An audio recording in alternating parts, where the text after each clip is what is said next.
Meaning of haploid. Haploid. Haploid. Haploid.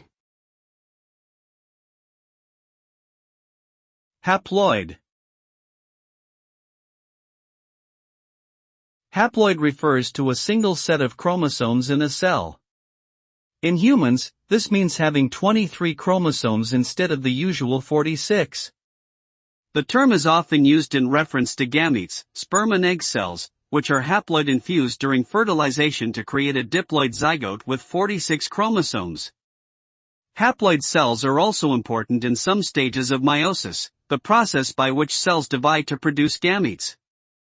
Studying haploid cells can help researchers understand genetics and heredity, and may have implications for fields like agriculture and medicine.